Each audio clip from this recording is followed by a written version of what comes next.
Hey everyone, welcome to episode 20 of The Wendi Cooper Show. This is where we have remarkable conversations with people over 50. And today my guest is a 60-year-old CEO of Evine Shopping Network. His name is Bob Rosenblatt, and he has been a friend and a colleague for many, many, many years. And I'm super excited to talk a little shop with him today, but also talk about how ageism is in our society and how ageism is in our marketing and what are we doing to combat that, and his take on moving into the second half of life and what our responsibility is towards future generations. It's a really fascinating interview because I love when I have a guest on that I can go into my roots of advertising and marketing in direct response, because it is a very small knit world that we come from. When you think that, I have known Bob when he was the president of HSN, which I believe was in like 2000 or something like that. So, this is a long time ago, and that means that I have known this dude for a very long time.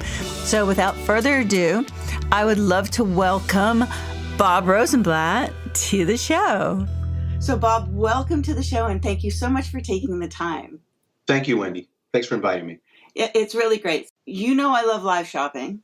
Yep. So the first thing I really want to ask you, what is going on at Evine and what's new at Evine for 2019? Sure. Thanks for asking. Evine we're really an exciting place right now.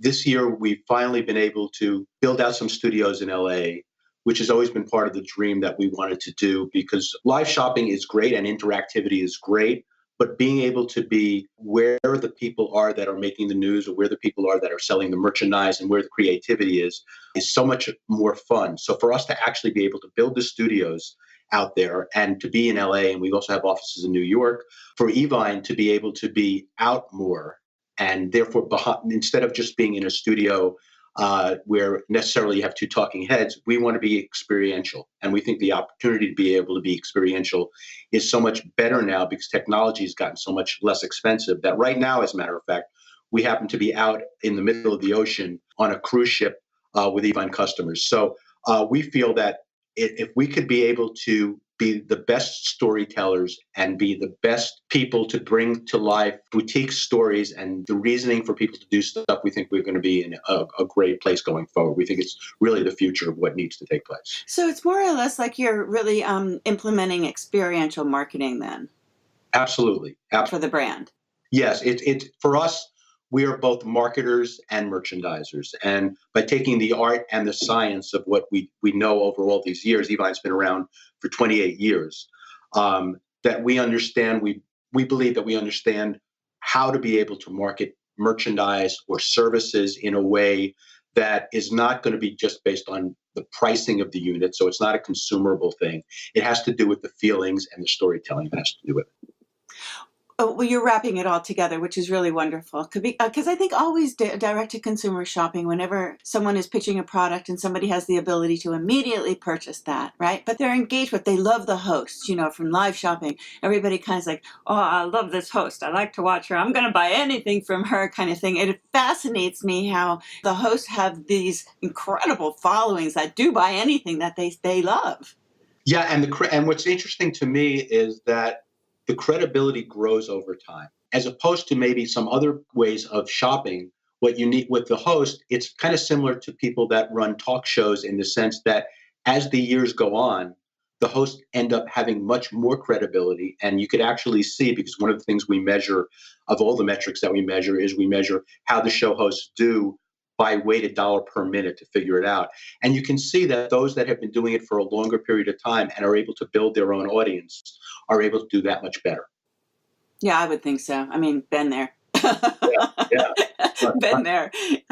So I recently changed the name of the show. It was Generation Jones, Too Young to Be Old. Right. And that was kind of an interesting experience in marketing and branding. And coming from me with all of the years that I have, I was really simply much too close to my own thing. And I realized that why wasn't I branding the show my name, like the Wendi Cooper Show? Because that's really what it is, you're here because you've agreed to come here because of me, and my listeners are listening to I'm me. here because I know you, and because I know of your enthusiasm for the subject, and I know of you, so of course I want to be here.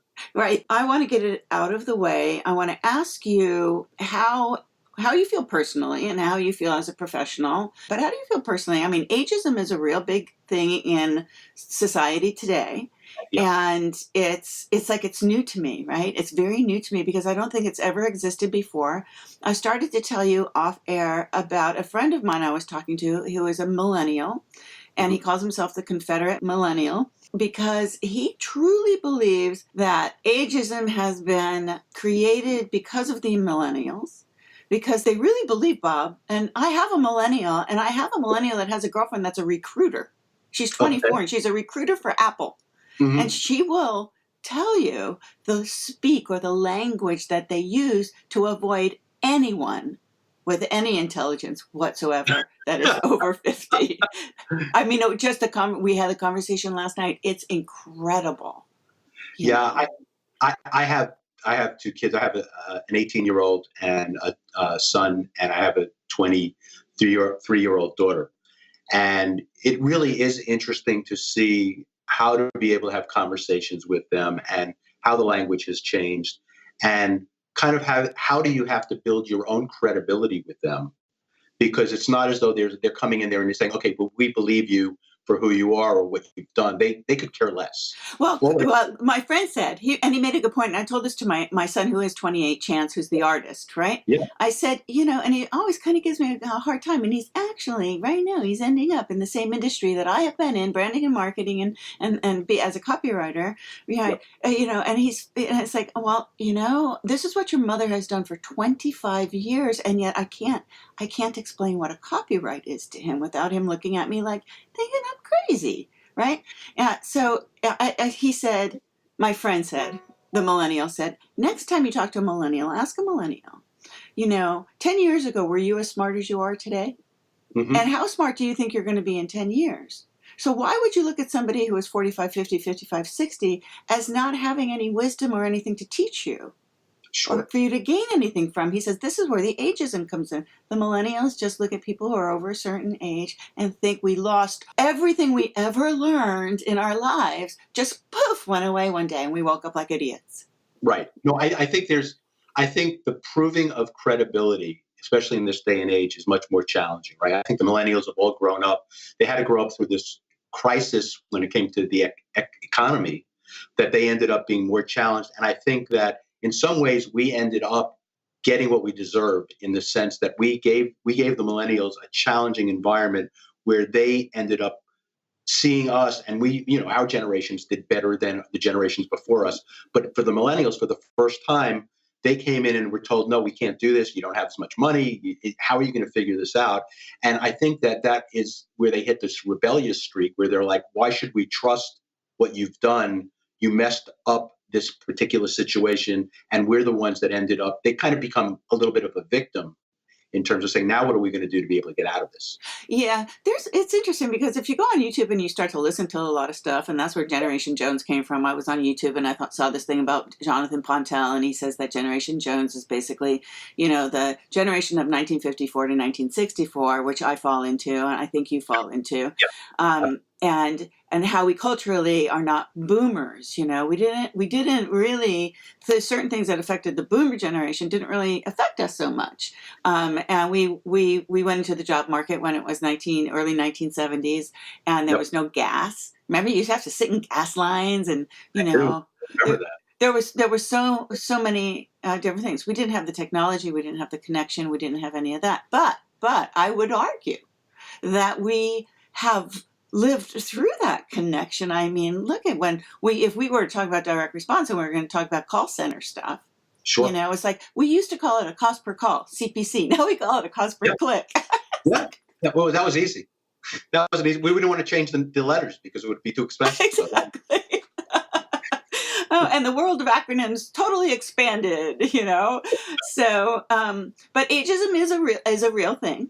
Mhm. And it is a cultural thing. And I have a little bit of a take on it where I think that, if 50 is the new 30 and 60 is the new 40, there's Mhm. these longer lifespans that are happening. And we're actually, I hate to say it, the Generation Jones, why I'm making reference to it, I don't know. But the people in their 50s and the 60s I feel we're a little bit responsible to make sure we're fostering in and addressing that change of longer lifespans and how society is actually will look at 55 as being a midlife as opposed to 35 being midlife.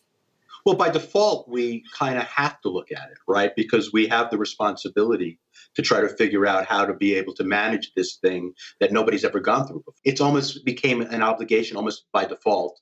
And I think what really drove part of that is the technology changes that have happened so quickly and continue to happen so quickly. You have this proliferation of information that all of a sudden are on multiple screens, right? So everybody has a smartphone. So a lot of the people that belong to the real baby boomer and silver generation they made a decision, about half of them chose not to become enabled from an e-commerce, from an internet standpoint. And they walked away from, about 50% of them walked away from even trying to figure it out. But then smartphones came along and tablets and laptops, and now it's essentially tethered to your body, and it's almost essential in order to be able to figure out what you want to do. So I think that's one of the reasons that we have no choice but to be able to address the problem. There's a really wonderful side of all of the digital connection. It's nursing homes or homes for the elderly. We get to now be connected with the family at home. And then they do use iPads everywhere in these places, right? That's why it's changed so much. And because so many people, I think that I read that 10,000 people in the United States turn 65 every day. So we're in Yeah, it's actually 13 people every minute turn 60. So, I mean, if you think about that, there's no way to be able to have to address that in some way. And the technology is about becoming as frictionless as possible to make it as accessible to everybody as possible. So that kind of forces us, if you will, to figure out a way to address the problem and kind of be a servant leader to the millennials to help them understand why we want to be able to get rid of some of this ageism that's built into society. Yeah, and because the ageism actually is affecting the workforce, right? It's like there are so many great books that are written about you better prepare if you're 50 years old. This is scary. So Yeah. you better prepare if you're 50 years old. And this is coming from me, an entrepreneur for 22 years. I took a job last year working in a post-production facility in Burbank. Right. Our only client was Disney, and it was the most boring job I ever took. And then I got laid off, Yep. but I did it for the money. Yep. I did it for actually the creativity and the challenge that I thought was going to be there, but it wasn't there. And so, and then it became ridiculous. Then I did this podcast, and it circles back to ageism, because for me, it was just a podcast with really cool people over 50 that I wanted. Yeah. That's what I was headed to do. And then I started to be more educated because of my interviews with people about this transition in life to the second half of life, which is a personal transition we go through. And then there's also this whole umbrella of ageism. And then there's the pro-aging, which is I'm an advocate for. And I think there at Evine, maybe this is what, besides our conversation in your office one day, but maybe this is what spawned your thought process of having Jane Fonda do the over 50, because that's something new. Have you launched that yet? We are launching it, I believe, in July is going to be the first time we're launching it, but we're in the midst. We're working with her on all the outfits right now. She's very engaged. I get pictures from Nicole in my office and the LA office almost every day of her and Jane working together. Jane is taking it incredibly seriously and is doing a great job with it. So we're excited about it coming up, and she is very hands-on. That I can imagine. Well, I'm in LA, I've seen Jane a million times, there's just certain places that people go and hang out. Sure. So over the years, so is she, I'd love to talk about it because I know it's new. Sure. It's the Jane Fonda. What is it called? So we haven't settled on the name, so I can't tell you the name. I know that one of the names that we're looking at is terrific. That has to do with the way that she grew up and the way that, because she is really unusual in the way that she grew up and being the daughter of a famous actor. And there's a great special, I think it's on HBO, called Jane Fonda in 5 Acts, that if you hadn't had an opportunity, or if any of the audience hasn't had an opportunity to see it, it's the 5 acts, and it starts with Jane and her relationship with her father, and then takes her through the relationships with her 3 husbands. I think And I've then seen ends it. with Jane on her own. It's terrific. And it really is inspirational to watch how she does what she does. So I think she has a lot to give. But also, although I can't give, that's a long way of saying I can't tell you the name of the items yet, but or the brand that. The intention of the show is for over 50, right? Yeah, it's health. It's health and wellness. Jane was as you know, was the first person to come out with the videotapes to do exercise tapes. So she's well involved with that. She's very, very involved in activism in general. And she's also 81, Bob. She is. And yet a lot of the exercises that she's talking about and a lot of the different things we're doing from a health standpoint are all focused on people that are 55 and above. Yeah. And what she wants to show is, look, there's a way for everybody to be able to be part of this and participate in a way that's healthy. Yeah. And to be able to be as active as you can be. Yeah. And it's the pro aging mentality, and that's what's happening is that's how we're kind of fighting ageism, is because we have to be pro aging, because ageism is the opposite, right? So absolutely, the alternative is not good, right? And I think that part of ageism is that people don't care to talk about their mortality, right? So you have to, when we talked earlier about the fact that by default we have to lead the charge, we have to get over our own issues of dealing with a subject that we don't really like to deal with, which is mortality, right? So we have to kind of not only go against that, but we have to go against whatever we learned when we were growing up about the fact that there were negative stereotypes about people that are aging. And so we have our own battle to fight just to be able to get to the point where we can fight for our own with everybody else on the millennials and everybody else that we want to fight with. Yeah, well, we have the personal struggle. Yes. That personal struggle is very real, and that's the transition to the second half of life. You start waking up going, Yeah. You have to actually reset yourself, right, to what you want to do. And I think it starts there, right? You have to accept the fact that, okay, well, I am not my aunt from 50 years ago. That's right. I am me. And that's a whole other thing. And you have to say, okay, well, so I have a different set of opportunities and challenges to go against. And that's something that I think you kind of got to get your head wrapped around that. And it takes a while to do that. It's a difficult one. I interviewed, there's a couple of my shows that are really interesting. One is Basil Boz, and he was the head of Reddington's army on the NBC's Blacklist. Sure. Right. So he's pretty well known, but he got that gig because he was a spy, and he has this thing called ARC, which is the Association for the Recovery of Children. And all of his old special ops guys, they all get together and they go, I liked a kid that they go into the jungle and they rescue kids, but that's exactly what they do. You never see them coming. Right. But he tells a story about being on the rooftop in Mogadishu back in the day, and it was so heart-wrenching. It was crazy. But this is a guy that you look at and he's going through, he's 63. Right. And he's going into that transition. That's what we were talking about. And he says, well, who really cares? It's like the different attitudes of people that I talk to. He says, it is what it is. And it's like, that's easy for you to say, It's not easy for a lot of people to realize that their days are numbered.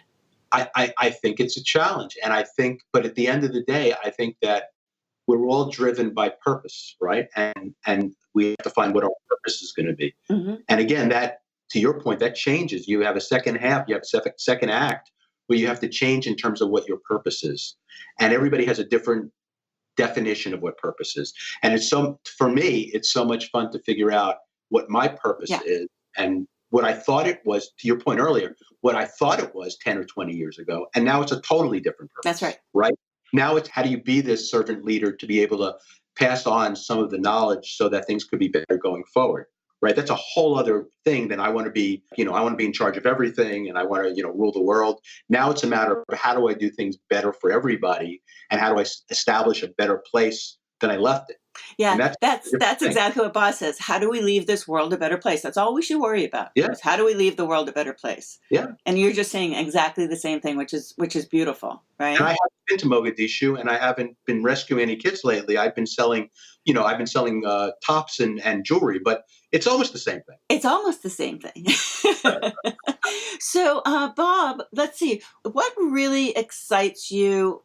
Well, let me put it this way. Sure. What sets you apart? QVC and HSN. This is off. I didn't give you these in your script notes, but QVC and HSN, they merged, Yes. right? You have a Yep. history. You also worked at HSN years ago. Right. Okay, and I think QVC also.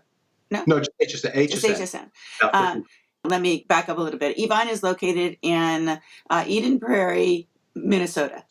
Right. If you have to go to be on air there and you have to go in the wintertime, it's really kind of a pain in the ass, I have to say. It was It's 30 great, but it's a weird location.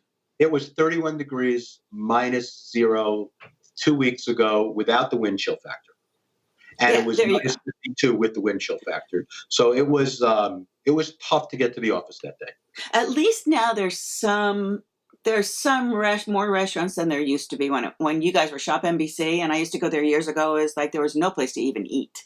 Yeah, no, it's better now, and downtown is terrific, and they do have a really great nightlife if you're interested in that. And so things have gotten much better, and they've spent a lot more money in getting things more exciting there. That said, you're limited from a time standpoint because it is so cold during such part of the year.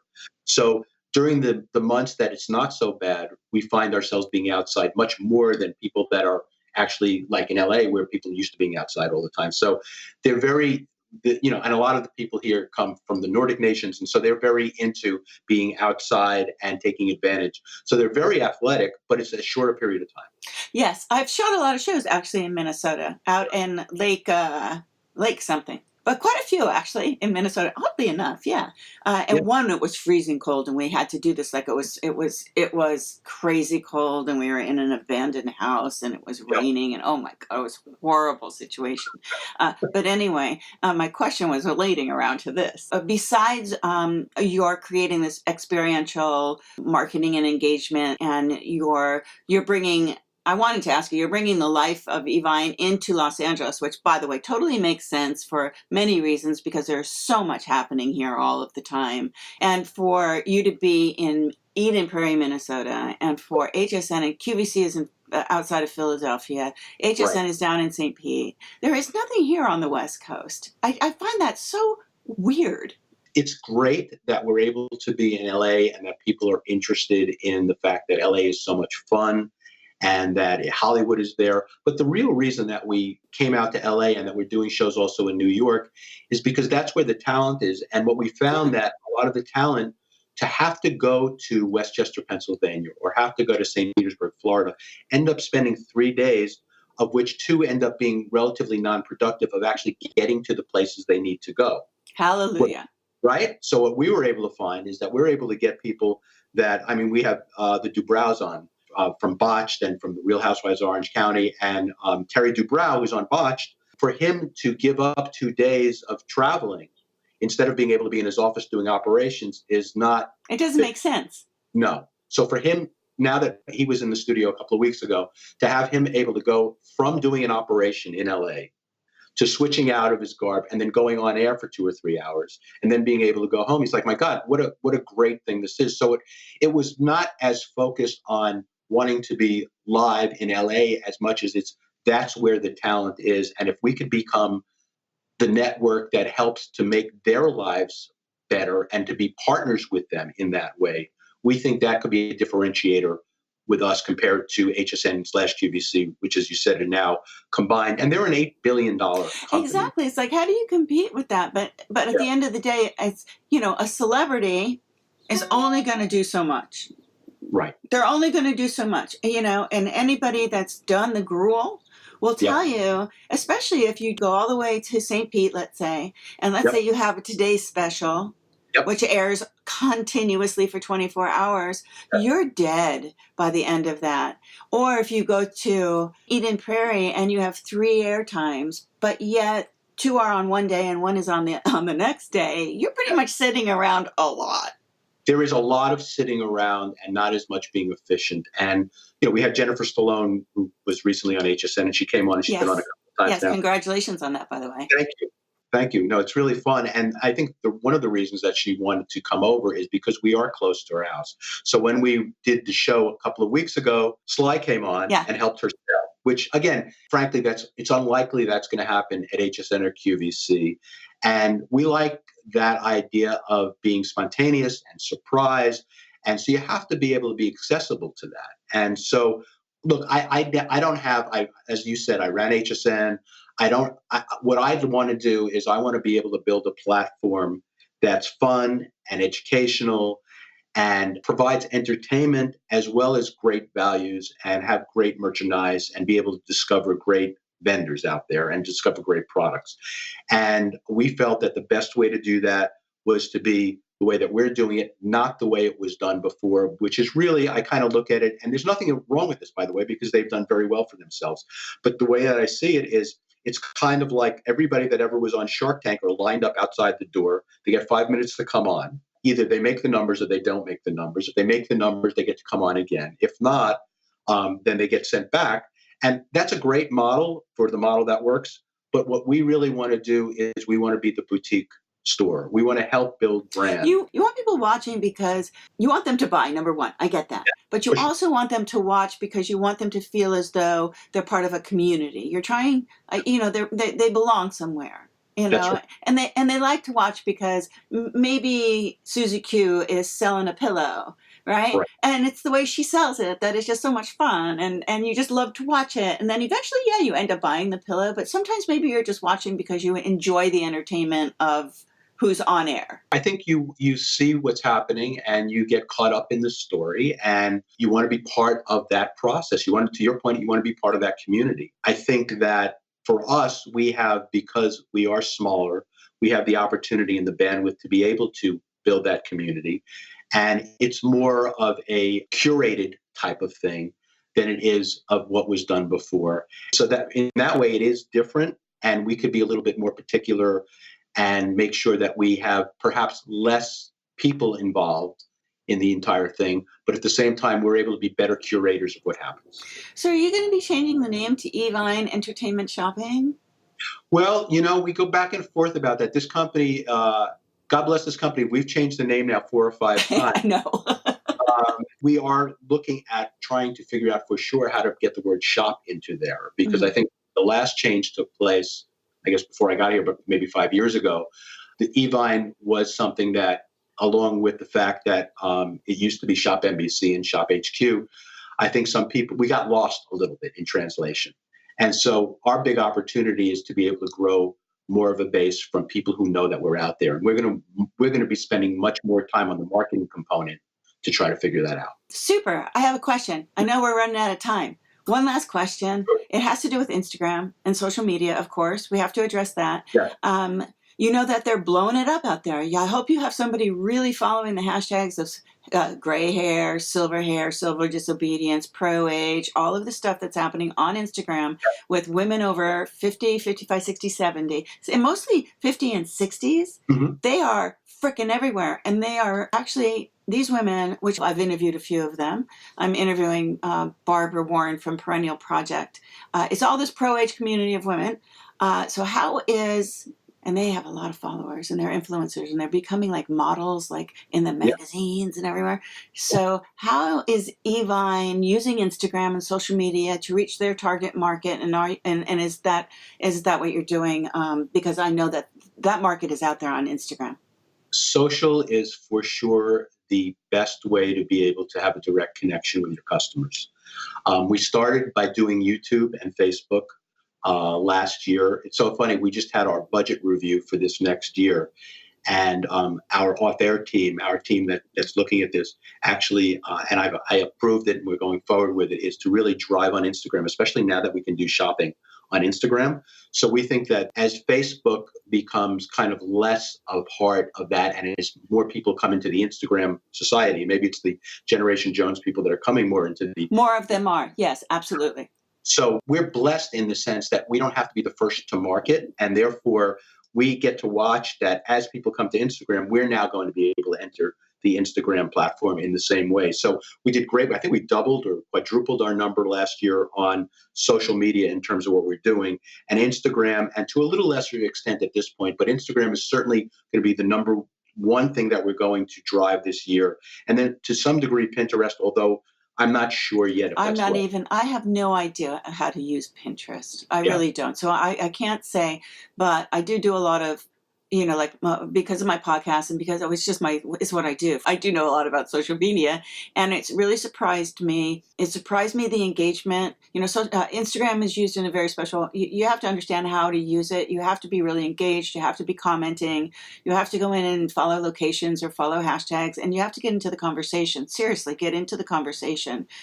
Because the amount of followers, they don't matter. They really don't matter out there in that world. When you get into the inside of, like, almost, I hate to use the term again, I never used it so much in my Generation Jones show, but into the 50 and 60-year-old mentality, quality over quantity is really important, because you can imagine who follows you or who follows me or who follows someone else that is, so we're building this very strong, very affluent, sometimes very poor, but still community of people our age that are all over Instagram, but it's a serious community. It's not a bunch of fake followers and things like that. It's the connection, right? I mean, as I said earlier, with everybody having smartphones, especially so when people were carrying Blackberries or whatever before the phones be able to have I love my Blackberry, screen Bob. social, right? But before we had that, what were we going to do? I mean, you literally have it with you all the time, and we've seen as an example, we're I think 56 or 57% of our online transactions now happen through the smartphone, right? So that's where Instagram lives the best and breathes the best.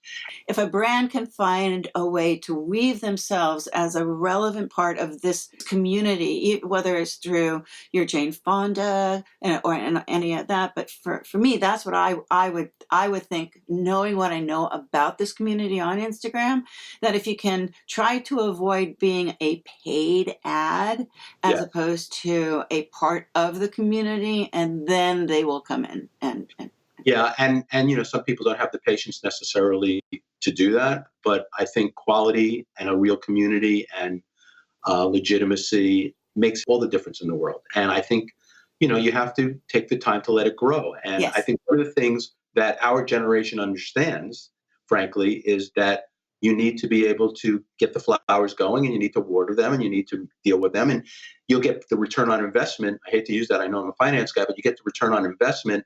It takes a little longer, but the stickiness and the value of it is so much better. That's right. It takes a certain wisdom with your age and patience to get there.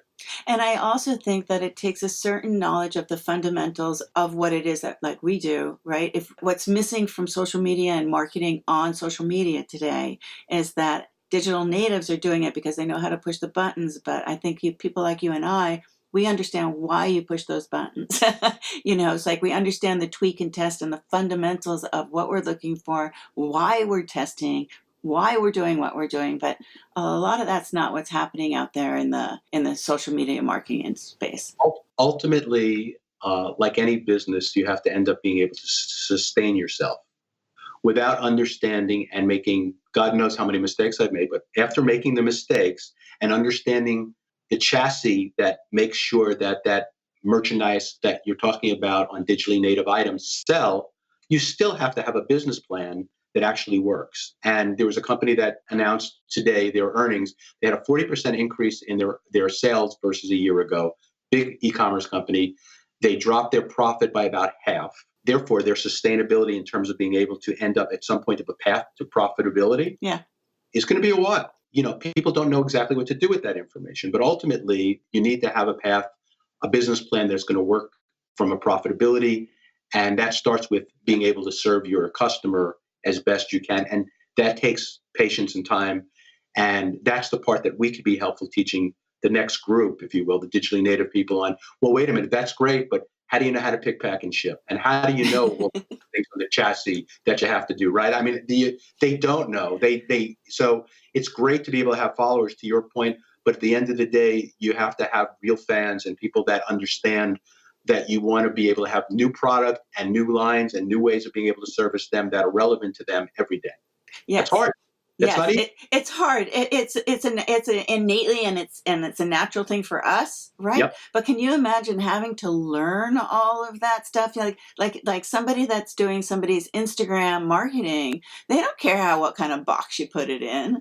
But like I'll care what kind of box you put it in. I'll ask you what kind of box you have it in because it's going to affect everything. 100% has to be based on what the customer experience is and what's going to make them come back. It's not that one-shot piece. And frankly, it's good in a way that during the times that we grew up in this industry, that things were a little slower paced just because of technology wasn't there. So it's kind of like learning long division. We had no choice Right. to learn that.